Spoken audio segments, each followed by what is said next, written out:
Allez. Donc bonjour à tous et toutes, je suis Noémie Bongage, guide composteur au sein des Compagnons du Compost et je représente aujourd'hui donc le réseau Compost citoyen en tant que facilitatrice pour un projet que mène le réseau dans les Hauts-de-France sur le déploiement du compostage de proximité dans les quartiers prioritaires. Je vais revenir dessus dans quelques instants. Je vais juste vous partager mon écran. Tchouk, tchouk. Est-ce que vous voyez mon écran qui doit maintenant s'afficher? Cool. Merci Frédéric. Peut-être avant de rentrer dans le vif du sujet, légère présentation du réseau Compost Citoyen. Si vous voulez nous dire déjà aussi dans le chat si vous êtes adhérent ou non du réseau Compost Citoyen des Hauts-de-France.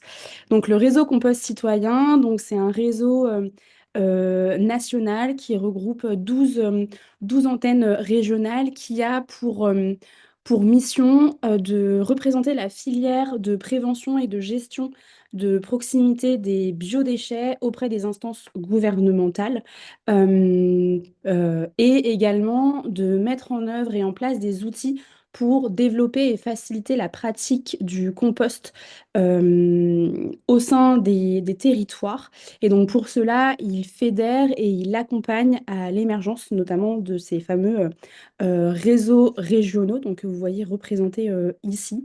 C'est un réseau qui représente qui regroupe plus de 1150 adhérents, donc à la fois des collectivités, des associations, des structures économiques, entreprises qui œuvrent, et des citoyens également importants, qui œuvrent ensemble sur le déploiement et l'ancrage du compostage de proximité sur les territoires.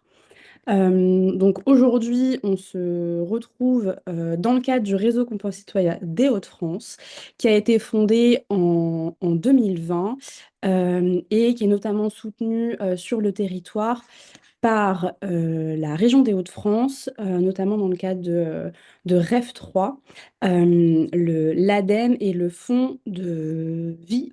Je vais dire le fonds de vie pour le développement de la vie associative euh, sur le territoire.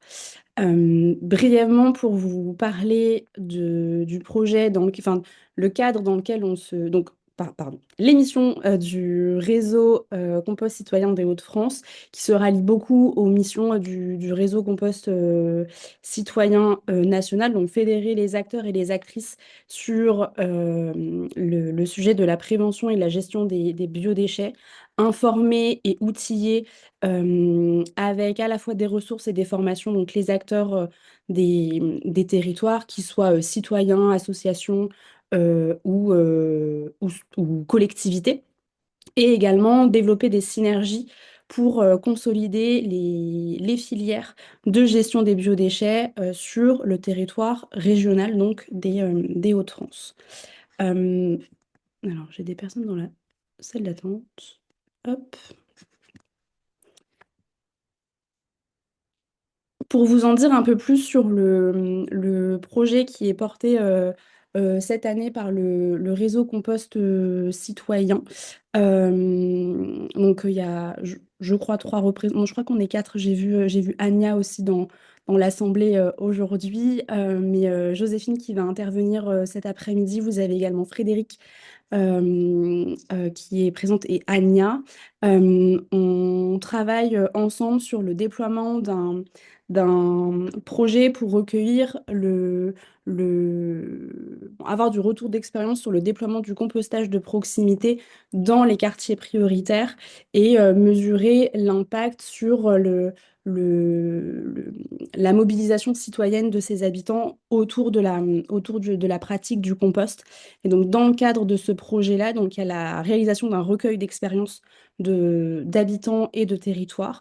L'animation de webinaire, donc le premier est aujourd'hui. Je vous redirai à la fin du webinaire le programme qui va s'étendre jusqu'à octobre avec 5 webinaires animés et également l'animation du coup de rencontres départementales qui seront animées sur chaque département au fil de l'eau dans l'année. On vous remettra les informations également par mail et vous les recevez si vous êtes là, soit via la newsletter du réseau Compost Citoyen, soit par les animatrices et animateurs des territoires. Et donc, sans plus attendre, je vais laisser la main à Joséphine. Donc, la thématique du jour, c'est la réglementation et le compostage de proximité. Donc, l'idée, c'est qu'on puisse balayer ensemble aujourd'hui la réglementation qui rentre en vigueur et qui est en vigueur pour le déploiement du compostage de proximité. Joséphine, c'est à toi. Bonjour à toutes et tous. Donc, je m'appelle Joséphine Hall. Je suis salariée et cofondatrice des Recyclettes. Donc, nous, on est basé dans la Somme. Notre siège social est à Amiens. Et tu peux passer à la slide suivante, Noémie. Donc, moi, je suis aussi maître compostrice depuis quelques années maintenant. Et nos activités, du coup, donc, les Recyclettes, on est 5 salariés, dont une maître compostrice et une guide compostrice. Et on a aussi une collègue qui est formée à la réduction du gaspillage alimentaire. Nous, on a 3 grands sujets d'action. Le premier, c'est donc l'animation, l'accompagnement, le travail avec des collectivités sur le compostage partagé. Donc, on travaille avec plusieurs collectivités sur la Somme. On fait des ateliers de sensibilisation sur plein de sujets liés à la gestion de proximité des déchets organiques et on propose des formations référents de sites sur la Somme. Et on réalise aussi une collecte à vélo des biodéchets principalement sur la métropole d'Amiens et juste à côté. Nous, on existe depuis 2020, voilà. Donc ça fait 5 ans qu'on mène nos actions. Et donc là, je vais passer sur le sujet qui nous réunit aujourd'hui. Donc réglementation et opportunités liées au compostage partagé. Avant de démarrer vraiment sur le sujet, je voulais juste vous dire que le cadre légal, on peut parfois le voir comme un frein assez important. On peut se dire que ça va être gênant, que ça va nous compliquer la tâche. En tout cas, un élément qui peut être intéressant pour vous, c'est d'utiliser ce cadre à la fois pour rassurer les élus, les habitants, parce que du coup, ça permet aussi d'expliquer dans quelles conditions vont s'organiser les projets notamment de compostage partagé ou de compostage autonome en établissement. Et ça peut aussi permettre de convaincre, parce que du coup, ça va rassurer vos interlocuteurs, ça peut rassurer les habitants aussi, que ce soit pas juste un bac en bois qui soit installé sans aucun cadre dans l'espace public avec des potentielles nuisances. Noémie, je te laisse. Merci. Alors, le cadre légal sur le compostage de proximité, il n'est pas hyper compliqué à prendre en main parce qu'il n'y a pas 14 documents qui le conditionnent. Il y en a 2 principaux. Il y a la circulaire du 13 décembre 2012. On vous a mis le lien dans le PowerPoint que Noémie vous enverra et je vais vous montrer un extrait juste après. Cette circulaire, elle détermine vraiment le cadre général du compostage de proximité et notamment du compostage partagé, avec la définition de quel lieu choisir, sous quelles conditions, quels affichages et signalétiques, le rôle des référents, le registre de suivi, il y a aussi un bilan qui est attendu, des éléments sur la tenue du site. Vous allez voir que tout est assez généraliste. Il y a un élément qui est assez appuyé, c'est la présence de matières carbonées structurantes en quantité suffisante sur le site et le fait d'avoir une organisation correcte pour assurer la fourniture en fait de ce structurant. Vous n'êtes pas sans savoir que sur le compostage, il y a vraiment nécessité d'ajouter de la matière brune à chaque apport de déchets organiques. Et donc, c'est pour ça que cet élément est précisé, puisque c'est souvent des choses que les habitants, les élus peuvent ignorer. Et donc ça, c'est un élément important à prévoir et à avoir en tête quand vous expliquez les projets autour de vous. Et il y a une circulaire qui est sortie en 2018 qui vient préciser certaines dispositions. Et donc ça, je reviendrai après là-dessus tout à l'heure. Je veux bien que tu passes à la slide suivante. Alors là, c'est un extrait de la page 4 de la circulaire du 13 décembre 2012. Donc là, ça permet vraiment de préciser de façon générale, que ce soit à des des référents de sites en formation à des élus que vous voulez convaincre d'installer des projets sur un territoire, à des chargés de mission de votre collectivité ou d'autres collectivités, qu'est-ce qui est nécessaire. Moi, je m'appuie beaucoup sur ce document en formation référent de site pour que les référents aient bien conscience des différentes choses à avoir en tête, sachant que tout ne dépend pas que de leur propre responsabilité. L'idée, c'est que du coup, on n'installe pas un bac un peu n'importe comment dans la rue. Il faut qu'il y ait un lieu identifié, qu'on sache à qui appartient le matériel. Est-ce que c'est une collectivité, une association? Est-ce que ça appartient à un bailleur social ou à la copropriété, etc. La déclaration préalable, ça va dépendre un peu de votre collectivité ou des collectivités avec lesquelles vous travaillez. Il y en a qui ont des fonctionnements en interne plus fluides et qui vont avoir besoin, il va y avoir besoin d'autorisation, mais qui passeront pas forcément par une déclaration préalable au service urbanisme. Donc ça, c'est à vous de voir comment vous souhaitez organiser votre fonctionnement. Mais l'idée, c'est toujours de savoir où va être installé le site, à quoi ça va ressembler, le nombre de bacs, etc. Nécessiter que le site soit supervisé par une organisation compétente ou par un maître composteur. Là, l'idée, c'est vraiment d'avoir quelqu'un qui va avoir une expérience du compostage de proximité et qui va pouvoir globalement gérer les trucs un peu relous, les rats, les odeurs, les voisins un peu mécontents, qui souvent se émergent avec les dysfonctionnements du site. L'idée, c'est vraiment d'éviter que ces dysfonctionnements arrivent. On y viendra après dès qu'on est sur un projet d'installation. Mais voilà, l'idée, c'est vraiment d'avoir des gens formés. Un maître composteur formé, c'est quelqu'un qui a suivi la formation en entier et qui a validé son mémoire auprès du réseau Compost Citoyen. Donc voilà, ça permet d'avoir vraiment une expérience avec des projets menés par ces personnes-là. Les référents locaux, c'est ce dont on parle quand on parle de référents de site notamment. Là, l'idée, c'est vraiment d'avoir des gens qui soient nommément désignés. On y reviendra tout à l'heure sur le compostage autonome en établissement, mais c'est d'avoir des gens avec une fiche de poste quand ils sont salariés, où c'est écrit dans leur fiche de poste, comme ça le jour où ils s'en vont, on reste pas forcément toute sa vie dans le même métier, qu'ils puissent être remplacés et formés à nouveau. Ça, c'est un élément important. Et sur les référents de site du compostage partagé, on est souvent sur des bénévoles, et donc là, c'est important d'avoir une organisation construite sur l'animation du réseau bénévole pour que ces bénévoles ils se sentent accueillis, formés, accompagnés par les collectivités ou les structures qui portent les projets de compostage de proximité. La tenue d'un registre, ça, il existe plein de registres différents, mais on peut en trouver sur la médiathèque du réseau Compost Citoyen. Des exemples. Là, l'idée, c'est vraiment de pouvoir noter à quelle date on a fait quelles actions, que ce soit un transfert, une visite de site de vérification, une livraison de structurants, pour permettre en fait d'avoir un suivi un peu du site et d'avoir une idée aussi du volume de biodéchets qui sont compostés chaque année. Idem sur le bilan annuel, c'est pas forcément réalisé par les référents de site, ça peut être réalisé par la collectivité avec le suivi qu'elle réalise sur le site de compostage. La signalétique, il faut qu'on sache à qui appartient le site, qui est la personne que je peux contacter, quel service de la collectivité en cas de difficulté, et les consignes du coup de quel type de déchets on peut déposer, etc. Bon, voilà, il y a des choses un peu très généralistes comme que le site soit tenu en bon état de propreté et d'entretien. J'ai déjà parlé du broyat. Et limitation de l'usage du compost au seul producteur, du coup, on va y revenir juste après. Il y a des terminologies qui sont très larges. Je voyais ta question, Frédéric, tout à l'heure, de où est-ce qu'on installe le site, c'est quoi la réglementation. Dans cette circulaire, il n'y a pas de distance officielle qui est indiquée très précisément. On parle de distance suffisante par rapport aux portes, fenêtres, établissements recevant du public.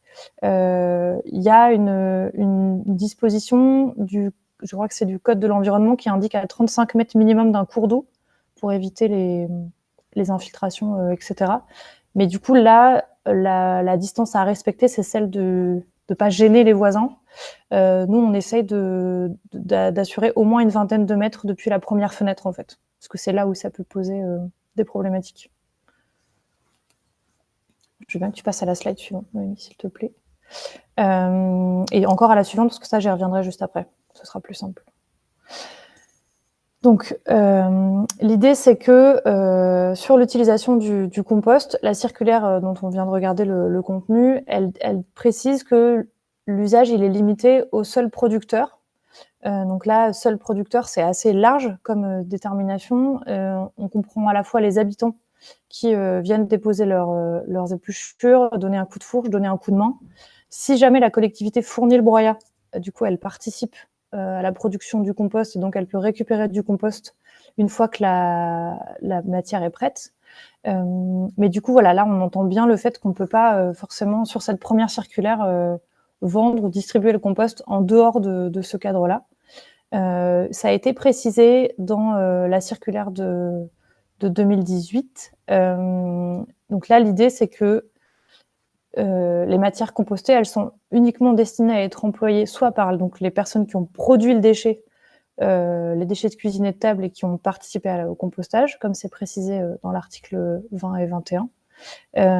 Soit s'il y a cession à un tiers, que ce soit à un titre gratuit ou onéreux, il faut que ce soit conforme à différents articles du Code rural, de la pêche maritime, etc.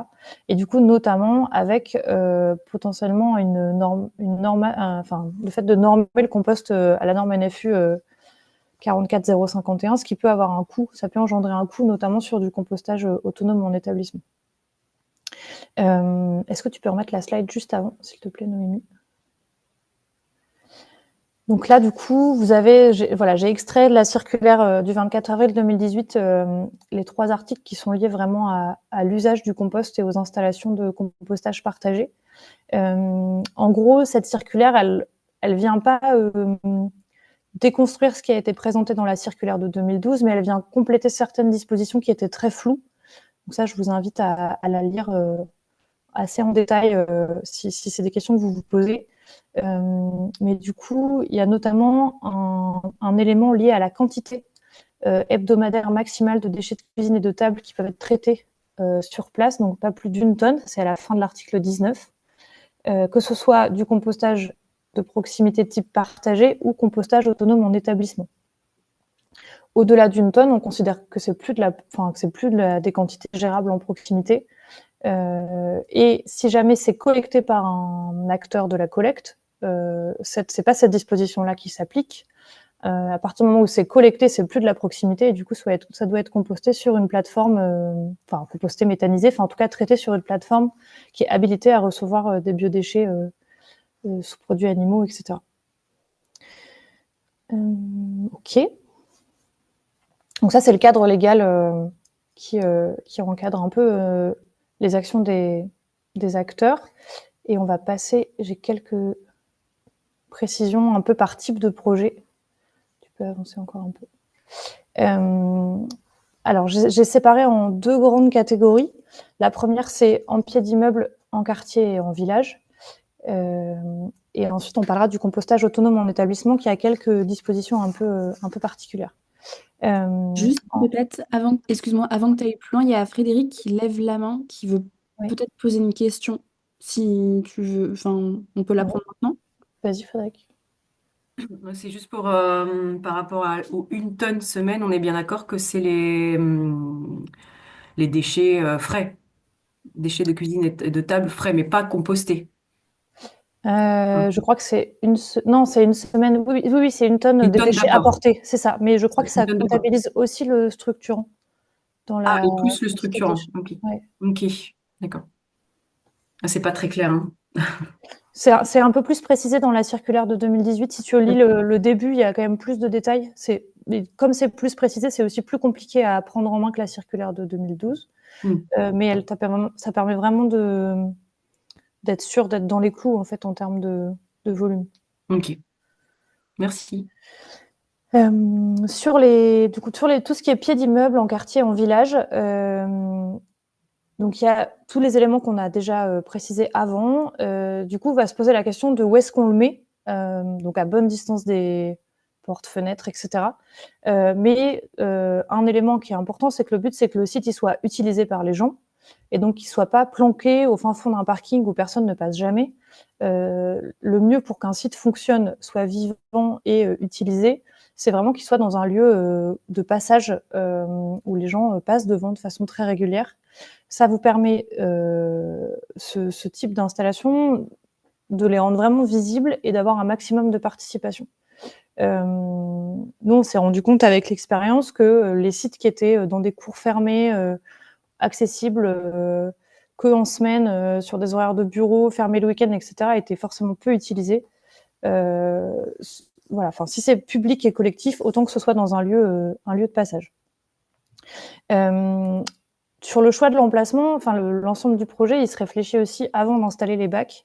Et c'est important de pouvoir impliquer les habitants qui vont utiliser ce site, que ce soit des comités de quartier, des associations locales, parfois les mairies de quartier aussi. Il peut y avoir des centres sociaux, pareil, impliqués sur la zone géographique sur laquelle vous voulez l'installer, ou la mairie du village. Plus les habitants vont être impliqués dans le choix de l'emplacement, plus vous avez de chances pour que ça corresponde à un besoin.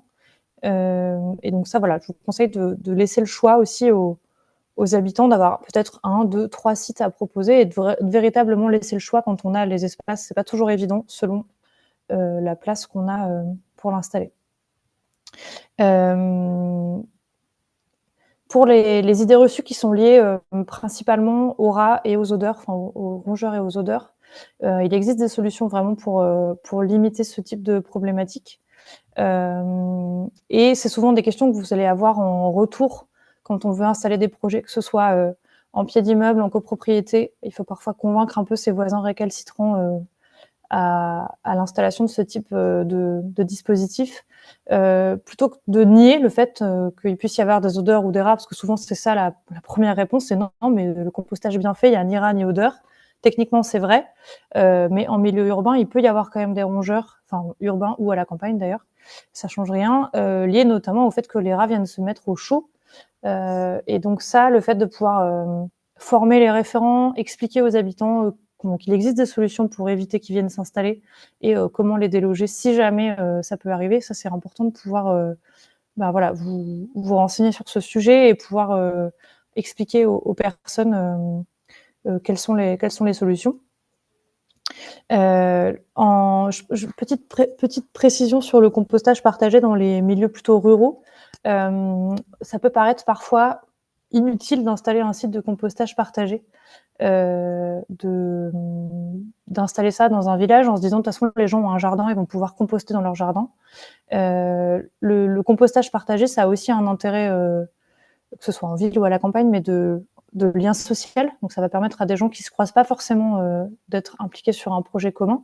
Et à la campagne comme en ville, mais à la campagne, on peut avoir des gens aussi plutôt âgés ou avec des problématiques physiques qui les empêchent de composter dans leur jardin, et du fait qu'ils ne passeront pas forcément à ce type de traitement de déchets de cuisine et de table. Le fait d'installer un site de compostage partagé en complément d'un compostage domestique pour d'autres habitants du village, ça peut permettre de s'assurer que l'ensemble de la population ait une solution de compostage. Donc c'est pas un dispositif qui se dirige uniquement vers les milieux urbains ou denses. Sur le compostage autonome en établissement, donc c'est la slide d'après. Là, on parle vraiment d'un projet qui va avoir pour objectif de gérer des déchets de cuisine et de table issus en général de restauration collective, avec des différentes tailles possibles. On a dit jusqu'à 1 tonne par semaine de biodéchets, donc ça peut être vraiment un nombre de convives assez important. Là, on est sur souvent des projets qui vont impliquer des gens dans le cadre de leur travail, et donc avec du temps, de l'implication qui va se rajouter à une charge de travail existante. Ce type de projet, il est vraiment global, puisqu'il va à la fois concerner les équipes pédagogiques, par exemple, dans un établissement scolaire, l'équipe de cuisine, les équipes qui vont s'occuper de l'entretien des locaux ou des espaces verts. Et donc, c'est vraiment important d'impliquer l'ensemble des protagonistes des projets, les élèves, par exemple, ou les collègues, si c'est une restauration d'entreprise.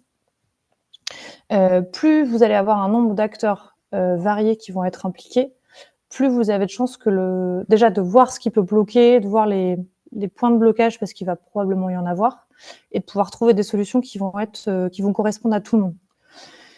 C'est hyper important dans ce genre de projet d'avoir des référents de sites qui soient identifiés assez rapidement, notamment pour qu'ils puissent aller en formation, et que vous puissiez aussi identifier sur du coup leur fiche de poste le fait qu'ils sont devenus référents de site, qu'ils ont été formés, ce qui permet que lorsque ces gens changent de métier, déménagent, arrêtent de travailler à cet endroit-là, la personne qui viendra sur ce poste à sa suite reprendra aussi la mission de référent de site.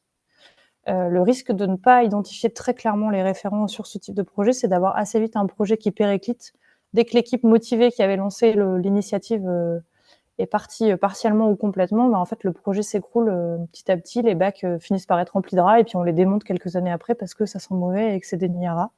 Donc voilà, ça c'est important de bien l'avoir en tête et d'avoir un suivi assez soutenu pour s'assurer, du coup, notamment sur les premiers mois, mais après de vraiment respecter ce suivi une fois par an pour s'assurer du bon fonctionnement du site. Il y a des départements qui ont mis en place du compostage autonome en établissement dans leur collège. Et là où ça marche vraiment bien, c'est quand à chaque rentrée scolaire, l'agent de la collectivité ou du département vient voir sur place est-ce que tout se passe bien, de quoi ils ont besoin, est-ce qu'ils ont bien une ressource en broyat, qui est référent pour cette année, pour s'assurer de la continuité du coup du projet d'une année sur l'autre.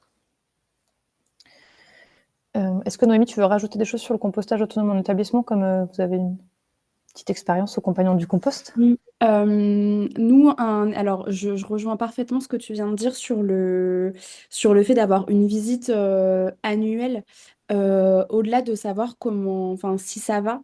Nous, ce qu'on constate, c'est que souvent les référents de sites, alors dans l'idéal ils sont deux, mais souvent c'est une personne finalement qui est un peu isolée.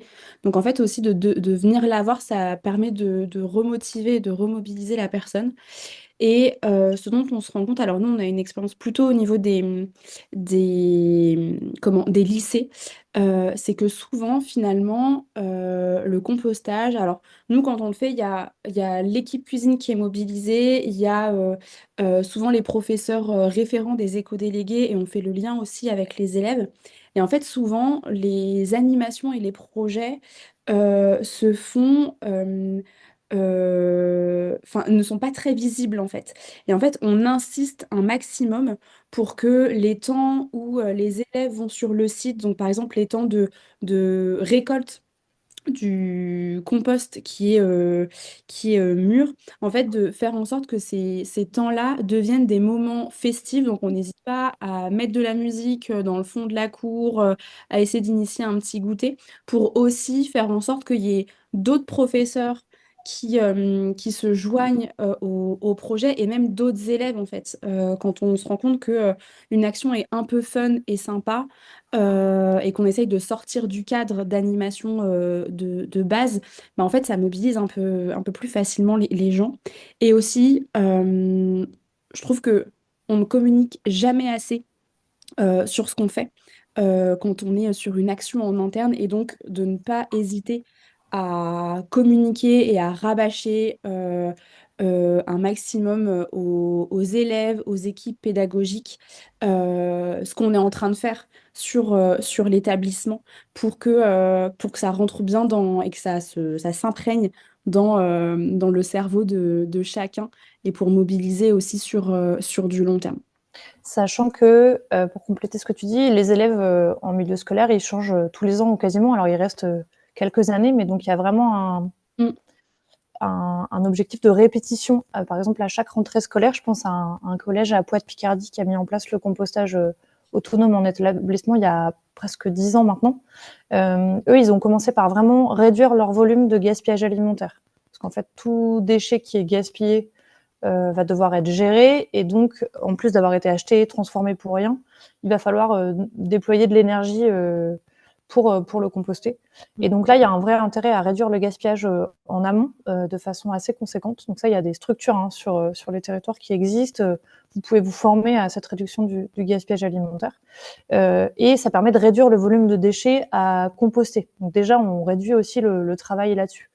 Et cet établissement scolaire-là, ils ont mis en place un système de visite un peu avec un jeu de piste pour les sixièmes qui rentrent au collège, où chaque année, à la rentrée, il y a une journée de visite de l'établissement scolaire et ils passent à la fois par la partie cuisine, cantine, comment sont produits les repas, d'où viennent les denrées alimentaires, quelle est la logique de ce collège-là en termes de production de repas.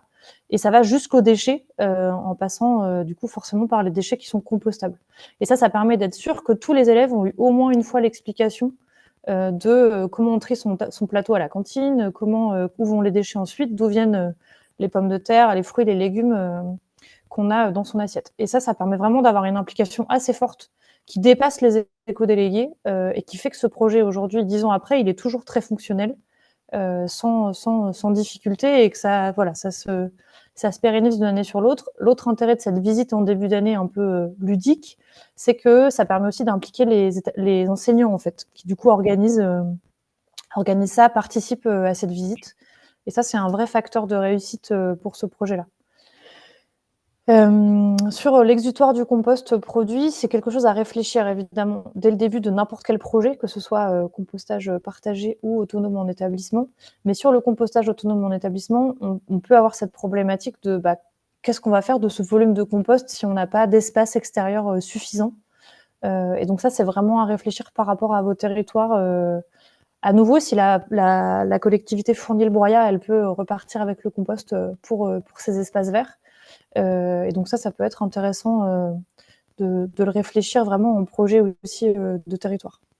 Et c'est un conseil, mais qui est vrai aussi sur le compostage partagé, c'est de vous faire accompagner d'une structure formée et expérimentée sur ce type de projet compostage autonome en établissement, parce qu'il y a beaucoup plus de facteurs d'échec que sur du compostage partagé, notamment liés au fait que on est parfois sur des métiers en établissement scolaire, notamment je pense au personnel qui gère l'entretien des locaux ou des espaces verts, qui ont déjà un temps de travail assez contraint, avec des revenus pas forcément très élevés, et du coup ils peuvent être très réfractaires à des nouveaux projets. Il peut y avoir des tensions aussi au sein de l'établissement scolaire, et ce genre de projet peut faire vraiment révéler ce genre de tensions et vous bloquer en fait dans la mise en œuvre du projet. Donc ça, c'est important de pouvoir avoir un appui un peu technique pour pouvoir rebondir correctement sur ce type de projet. Il y a deux questions que je me permets de te poser maintenant qui sont dans le chat. Est-ce que le compost produit en établissement scolaire peut être donné aux parents d'élèves?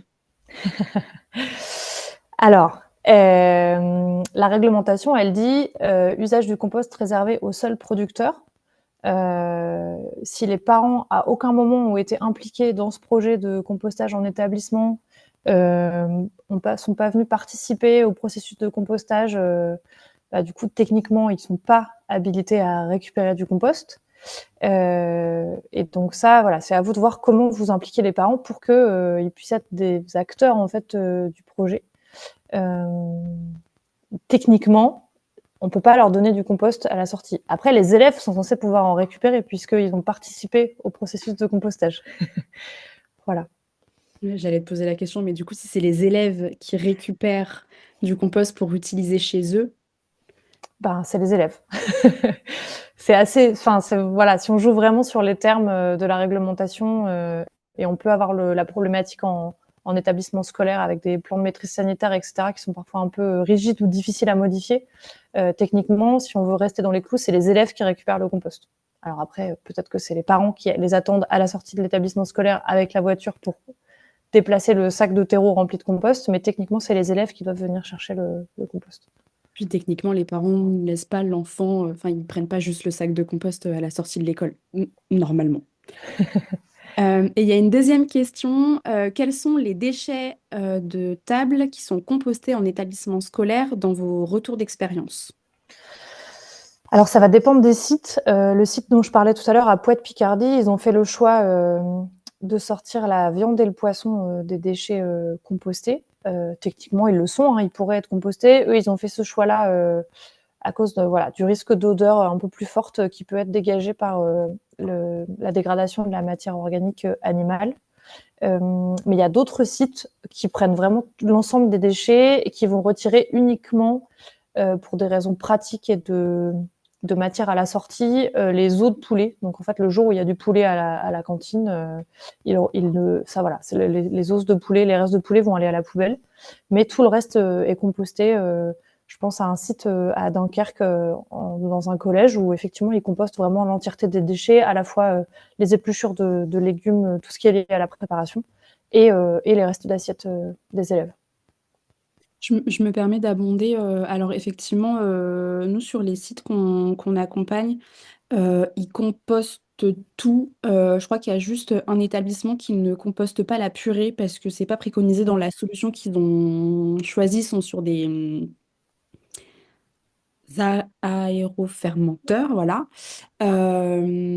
Et par contre, ce qu'on fait, c'est qu'en fait, on y va crescendo, c'est-à-dire que à la mise en place du site, on fait d'abord les déchets de production pour que vraiment la pratique du compost s'intègre au niveau des équipes. Et après, on intègre au fur et à mesure les restes d'assiettes, déjà les crudités. Et puis après, on va intégrer vraiment les retours assiettes du plat principal pour être sûr que le process en fait se mette bien en place et se mette bien en route et éviter au maximum les risques de nuisibles, que ce soit odeur ou rongeur. Mais généralement, ils compostent tout. Souvent, il y a juste le pain où ils le font Oui, souvent rare. là, l'établissement scolaire auquel je pense, à Dunkerque, qui a été accompagné par le CPIE, eux, en fait, ils stockent le pain à part parce qu'ils ont un outil pédagogique visuel par semaine qui permet de rendre compte du volume de pain gaspillé par les élèves, avec un suivi sur l'année, des visuels de communication, etc. Et donc, eux, ils compostent le pain qu'une fois par semaine. Enfin, en fait, à la fin de la semaine, ils prennent l'entièreté du contenant issu du gaspillage. Et en fait, ils le mouillent avant de le composter. Ils le font tremper comme on ferait pour faire du pudding, mais avec de l'eau. Et du coup, là, ça permet vraiment de le mélanger correctement au reste de la matière et de pas avoir de problématique de rongeurs, puisque le rat peut attirer les rongeurs, le pain, pardon, peut attirer les rongeurs dans les composteurs. Top. Est-ce que je passe à la slide suivante, Joséphine? Ensuite, du coup, dans la réglementation, on voit qu'il y a besoin d'un référent dûment formé. En général, on parle de référent de site. Ce référent, il peut être vu comme un frein ou comme une opportunité, ça dépend un peu de comment vous vous positionnez. Sur le compostage partagé, pied d'immeuble, quartier, village, il y a vraiment un intérêt lié au lien social, à l'implication des citoyens sur cette mobilisation du coup des habitants. Il y a des lieux géographiques où ça va être plus facile que d'autres de mobiliser des référents. Et ce référent, il a besoin en fait qu'on lui fasse confiance. De la même pour les habitants. Si vous cherchez à être systématiquement derrière les référents, systématiquement là quand ils font des transferts, des rencontres, etc. Enfin, soit vous acceptez de travailler tous les dimanches, soit vous faites confiance et une fois qu'ils ont les clés pour bien avancer, être autonomes sur leur organisation, et ben en fait c'est eux qui font le lien avec les habitants sur la gestion du site en pied d'immeuble ou en quartier par exemple. Ça nécessite, ce référent, il a besoin qu'on lui mette à disposition des ressources assez pratiques. Il faut qu'il puisse être accompagné, qu'il sache vers qui se tourner en cas de problèmes techniques sur un bac, de réparation à faire. Il a besoin en général qu'on lui fournisse des outils, sinon il se retrouve à les acheter de sa poche. Et du coup, il a besoin aussi qu'on lui fournisse le broyat dès que c'est possible. Alors, il y a des lieux parfois en pied d'immeuble, par exemple, où on peut avoir un accord avec une entreprise d'espace vert qui viendrait faire l'entretien pour qu'il laisse le broyage des haies ou de l'élagage des arbres l'hiver sur place. Ils peuvent faire un tas dans un lieu adapté et ensuite on peut récupérer du coup cette matière. Mais ça, c'est vraiment un truc à réfléchir dès la jeunesse du projet. Et les référents, ils peuvent aussi être un moyen de vraiment développer le compostage partagé sur une zone géographique donnée, puisque du coup, c'est des gens qui vont être formés spécifiquement à la gestion de proximité des biodéchets, à cette question de réduction du gaspillage, d'utilisation des déchets verts. Donc, ils vont aussi avoir un intérêt pour vous sur le territoire pour modifier des pratiques de gestion des déchets de jardin notamment, ou de cuisine et de table. Ces référents, souvent on oublie le fait de pouvoir animer un réseau de référents. Ils ont besoin de ne pas être juste tout seuls dans leur coin. Le réseau Compost Citoyen est en train de développer une labellisation de sites vitrines, avec l'idée de pouvoir dire ce site-là, il correspond à l'ensemble des critères cohérents pour du compostage partagé. Dans cette labellisation, il est conseillé d'avoir, il est demandé en fait pour avoir ce label, entre autres, mais c'est un des critères, d'avoir au moins 2 référents actifs par site de compostage partagé. C'est un minimum, ça peut être plus. Nous, sur les territoires avec lesquels on travaille, il y a des endroits où ils sont 5 ou 6, et ça crée vraiment une dynamique collective intéressante qui permet vraiment d'impliquer les habitants. Alors pas tous, il y a des habitants qu'on voit jamais et d'autres qu'on voit tout le temps, mais ça fait aussi partie du compostage de proximité. Mais l'animation de ce réseau, il est vraiment important. Ça peut être fait par la collectivité, par exemple. Mais voilà, de l'avoir bien en tête, de remercier ces référents qui gèrent bénévolement les déchets de plusieurs dizaines d'habitants souvent, et le fait de pouvoir être valorisé aussi dans sa mission, de proposer des formations spécifiques, par exemple, en plus de la formation référent de site. Je pense que j'ai fait le tour de ça. Ouais, alors il y a 2 questions dans le chat. Avez-vous un retour d'expérience d'établissement qui ne possède pas de cuisine et n'ont du coup que des restes alimentaires et pas du tout des restes de cuisine? Oui, moi j'ai un site de compostage en établissement qui a été installé dans une petite commune qui a un accueil périscolaire et de cantine le midi. Et eux, ils compostent les déchets issus d'une cinquantaine de repas pris sur place en liaison chaude. Donc eux, ils ont même pas de... Enfin, vraiment, c'est vraiment il y a vraiment que les déchets qui sont gérés. Ils ont fait le choix de sortir les déchets carnés pour le moment du mélange, mais sur une échelle à 50 repas par jour, ça se gère sans problème.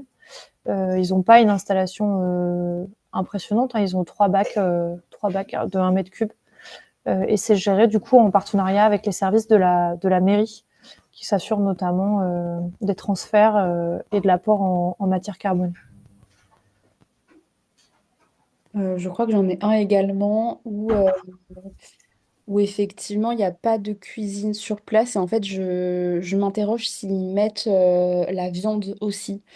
Et pour le coup en termes d'installation, c'est des composteurs rotatifs qui ont été mis en place sur l'établissement et je crois que pareil ils sont à 80 couverts jour donc c'est une école. Euh, et pour le coup, sur cet établissement, c'est les élèves chaque midi qui ramènent leur reste de... Donc, ils mettent tout dans une poubelle, puis il y a un petit groupe d'élèves qui vient chaque midi pour mettre dans le composteur rotatif, et ils sont trop contents de tourner l'outil. Et nous, on intervient aussi toutes les 6 semaines, du coup, pour faire le transvasement du composteur rotatif au bac de maturation. Pour la question sur le pain, est-ce que ça solutionne le problème de moisissure? Effectivement, en fait, du coup, le pain, il a tendance à moisir à l'extérieur et à devenir tout sec dedans et à pas forcément se décomposer correctement. Le fait de le mouiller avant de le composter et en petits morceaux, ça permet vraiment de faciliter son processus de compostage. Alors, je dirais pas que ça solutionne les rats, parce que les rats viennent aussi se mettre au chaud et peuvent être attirés par d'autres types de denrées alimentaires. Mais en tout cas, ça vous permet de limiter le risque de les attirer. Et il y a une autre question. Et lorsque c'est à 160 couverts par jour, pas de souci particulier? C'est difficile de répondre juste sur un nombre de couverts. Parce que, comme je disais tout à l'heure sur le gaspillage alimentaire, si vous faites 160 couverts à 300 grammes de gaspillage par plateau, en fait, ça fait des volumes de déchets qui peuvent être très importants. Donc, en fait, je vous invite vraiment à mesurer le poids, faire une semaine de pesée, à calculer le volume de déchets qui finirait au compostage. Et en fonction de ça, ça permet aussi de dimensionner le matériel dont vous avez besoin, de savoir qui va s'occuper de ça, qui va être un peu référent. Et c'est dur de répondre juste sur un nombre de couverts par jour parce que ça dépend pas que de ça. Ce serait trop simple sinon. Et il n'y aurait pas de structure d'accompagnement. Mais à 160 couverts par jour, c'est gérable. Ça se fait dans d'autres établissements scolaires, mais il faut voir les autres conditions du projet. Comment formez-vous vos référents vous-même ou organismes de formation? Alors, sur la formation des référents de site, on peut pas former des référents juste parce qu'on a un maître composteur ou qu'on est nous soi-même maître composteur. Si vous voulez pouvoir leur donner effectivement un document de certification, et eux, ça leur permet, si jamais ils veulent poursuivre ensuite leur formation comme guide composteur, d'avoir une première base. Donc nous, on est organisme de formation et on dispense du coup ces formations référents de site notamment. Mais du coup, oui, c'est ça. Il faut être formé. Il faut à la fois être formé, avoir un ou une maître compositrice dans son, voilà, être organisme de formation et aussi être validé par le réseau Compost Citoyen national comme habilité à former des référents de site, des guides composteurs. C'est vrai pour l'ensemble des diplômes. Et donc ça, du coup, je crois qu'il y aura un webinaire spécifique sur la formation. Donc ça permettra de revenir sur ce détail à ce Oui, moment-là. j'allais rebondir là-dessus. Effectivement, il y aura un webinaire spécifique sur la formation sur les métiers du compost, donc que ce soit référent de site, guide et maître composteur. De mémoire, ce sera en juin ou en septembre. Mais vous aurez toutes les informations à la fin du support et également, je vous remettrai le tout par mail. Et normalement, vous avez aussi vu l'information sur le lien d'inscription du webinaire d'aujourd'hui, où il y avait le lien d'inscription pour tous les webinaires qui vont être animés enfin, par le RCC. Je passe à la slide Oui. suivante. Je crois que après c'est les questions. Ah oui. Et du coup, je vous ai listé plusieurs outils que vous pourrez retrouver du coup dans la présentation, avec notamment les textes clés dont on a parlé tout à l'heure. Vous pouvez retrouver le référentiel de formation référent de site sur le site du réseau Compost Citoyen. Je vous ai mis le site des recyclettes avec notre page dédiée au compostage partagé.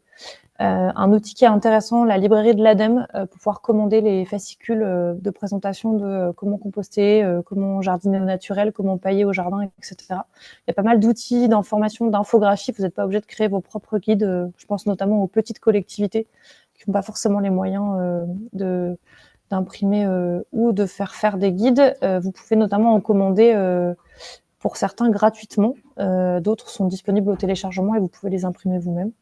Et enfin, la fiche mission du référent de site, du coup, qui a été élaborée par l'ADEME et le réseau Compost Citoyen national. Merci à vous. Je crois qu'on rentre dans une phase de questions-réponses. Donc, si jamais vous avez d'autres questions, c'est le moment de les poser. Alors, attendez, parce que j'ai quelqu'un qui est dans le... Voilà. Il y a une suite sur la question des référents de site. Est-ce que cela reste vrai, même si le référent de site ne souhaite pas être certifié? Alors, aujourd'hui, le souhait du réseau Compost Citoyen, c'est de s'assurer que les sites sont gérés par des référents qui sont formés correctement, avec le même référentiel de formation. Et donc, même si vous ne souhaitez pas faire certifier vos référents, vous êtes censé être validé comme formateur validé par le réseau Compost Citoyen national pour former des référents.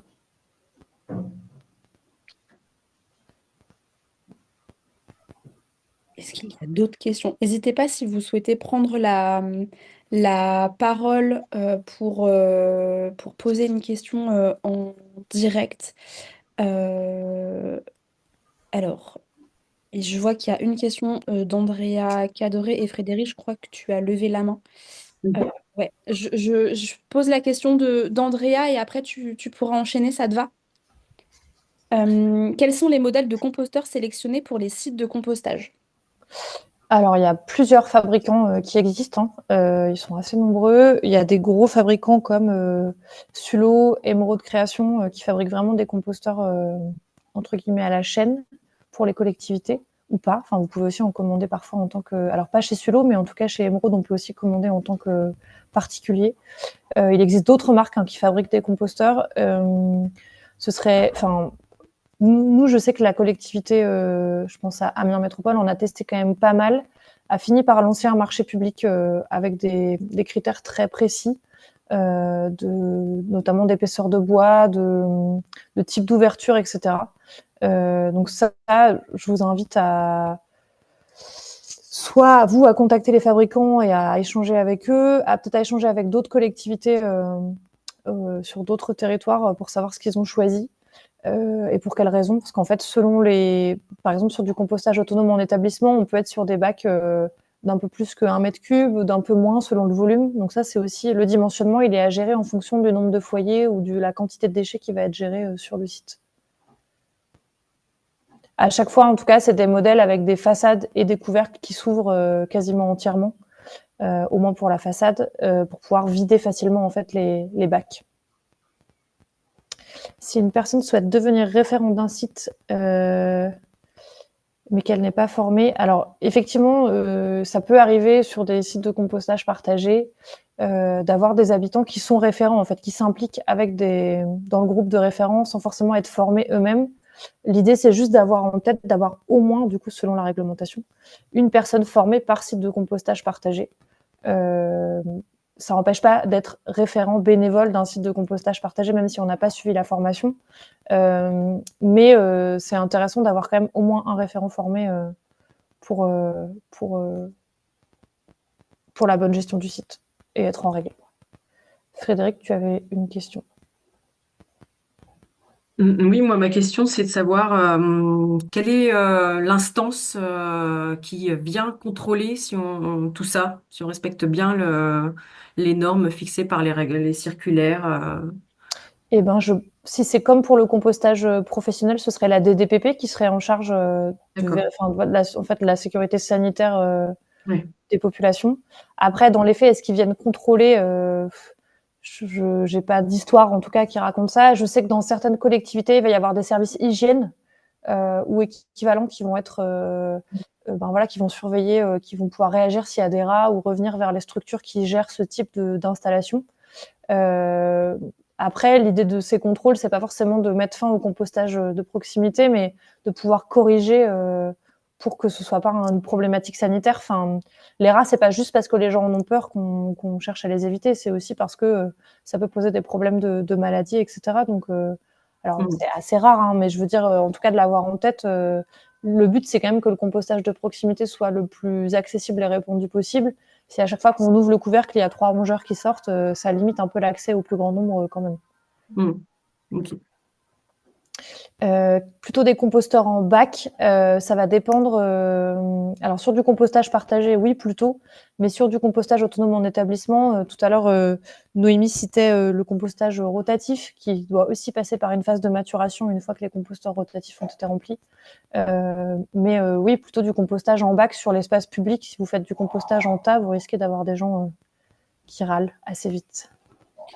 Sachant quand même que dans la pratique, les composteurs rotatifs, Andrea, je sais que c'est ce que vous avez développé sur l'Aisne, mais nous, dans la pratique, sur l'entretien, les composteurs rotatifs, ils sont intéressants pour la partie ludique, mais dans l'usage et l'entretien, c'est pas l'idéal avec les trous qui se bouchent, le jus qui peut couler, etc. Enfin, voilà, ça a ses limites, donc le bac est quand même beaucoup plus facile en termes de gestion.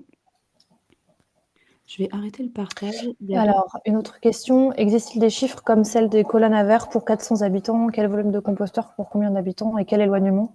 Effectivement, il existe des données pour calculer le volume que peut gérer un site de compostage partagé. Moi, c'est des données que j'avais eues en formation guide composteur, par exemple. Donc, si vous avez des guides composteurs dans votre collectivité ou si vous avez, vous pouvez les solliciter. Après, c'est des éléments, je verrai avec Noémie si on peut éventuellement vous les transmettre. Après, l'idée, c'est vraiment en général, on dit qu'un bac de 1000 litres, c'est pour 10 habitants. Donc, quand on dimensionne un site de compostage partagé avec 3 ou 4 bacs, on va dire que c'est pour une quarantaine de foyers en général. Sachant que on réalise généralement des transferts pour que ça reste gérable par des référents de sites bénévoles tous les 2-3 mois maximum. Donc ça nécessite plutôt de multiplier le nombre de sites plutôt que de multiplier le nombre de bacs sur un site. Après, ça va dépendre quelle est votre gestion, vous, au sein de la collectivité. Est-ce que c'est géré par un salarié de la collectivité, un agent, ou est-ce que c'est uniquement géré par les habitants bénévoles? Et dans ce cas-là, ça doit vous permettre de réfléchir un peu le fonctionnement de votre site et quel matériel vous utilisez. Notre question, en tant que communauté de communes, si nous sommes formés et que nous suivons des sites de compostage partagés à peu près 1 à 2 fois par mois, est suffisant? Alors la réglementation, elle ne détermine pas de suivi en termes de quantité. Par contre, elle va demander à ce qu'il y ait un suivi 1 ou 2 fois par mois. Si vous avez 3 ou 4 sites, ça peut être gérable pour vous. Si vous en avez, je sais pas, 180 comme la métropole européenne de Lille, c'est parfois pas évident à une seule personne salariée de gérer autant de sites. Du coup, le mieux, c'est d'avoir un suivi assez rapproché sur les premiers mois de lancement d'un site. Sur la première année, par exemple, d'un site de compostage partagé, venir assez régulièrement, 1 fois tous les 2 mois, par exemple, d'avoir un contact pour les référents ou les habitants si jamais il y a une difficulté, et ensuite d'avoir au moins une visite par an. Le mieux, c'est 2, mais au moins une par an. Et après, si vous fournissez le broyat à vos sites de compostage partagés issus du broyat de vos sapins de Noël, par exemple, si c'est récupéré, ou des déchetteries, en fait, ça permet d'avoir un lien assez régulier, puisqu'en général, il y a des livraisons sur les sites de compostage partagés 1 fois tous les peut-être 3 ou 4 fois par an, selon le volume de stockage sur place. Et donc ça peut vous permettre de garder un lien et de suivi en fait des sites, en plus de l'accompagnement des bénévoles et des référents.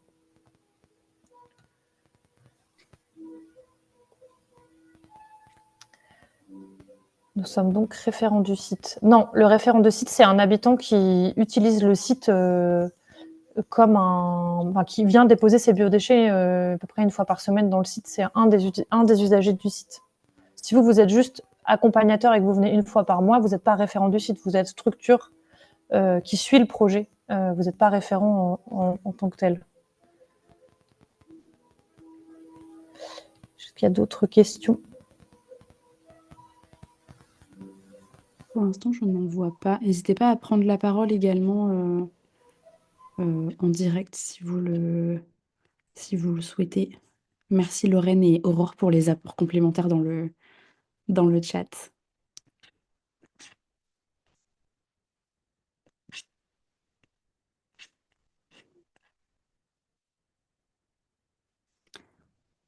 Pas d'autres questions?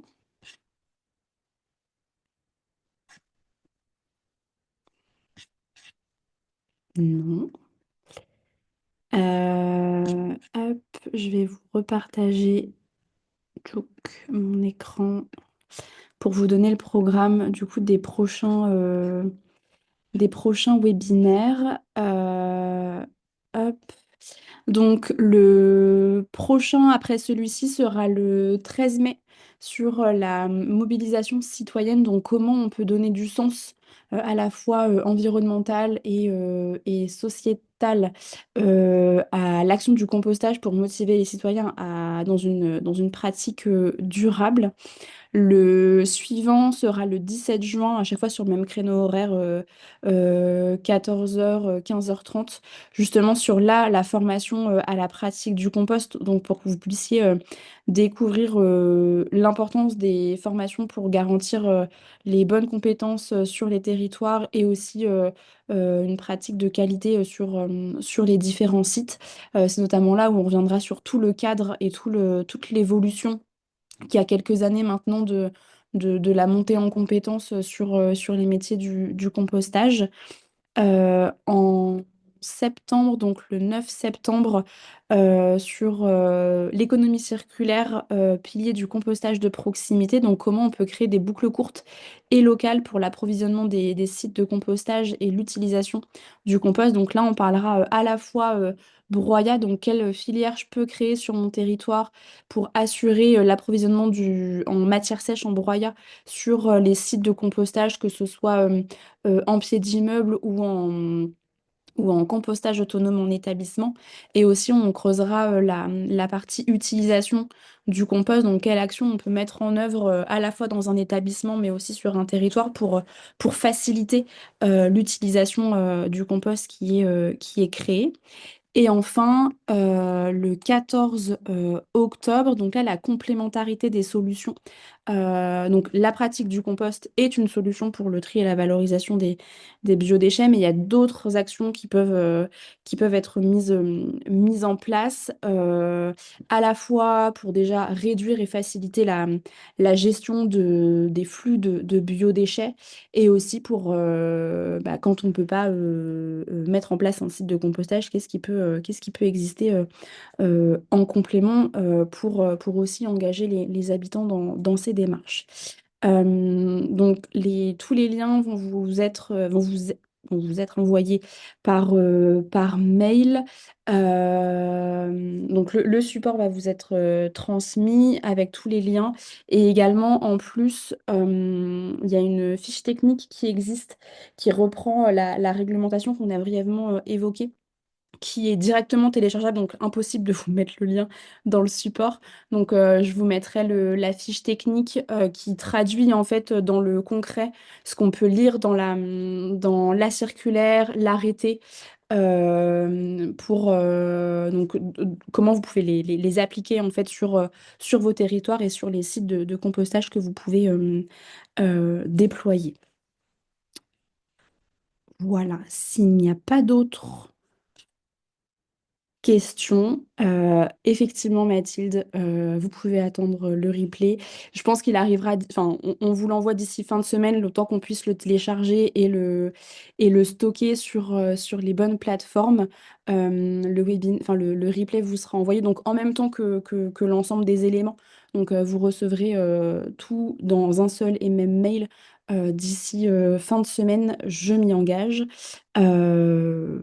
Voilà. Nous avons fait le tour. Ce que je vous propose, c'est que ceux qui peuvent puissent ouvrir leur caméra. On ne déroge jamais à la petite photo souvenir pour notamment valoriser les actions qu'on a pu mettre en œuvre, pour que vous puissiez nous montrer vos jolis visages et votre meilleur sourire. Par ce temps, on a tous du beau temps en ce moment, donc je me permets le beau temps. C'est quand même beaucoup plus sympa de voir vos visages que des écrans tout noirs. Hop.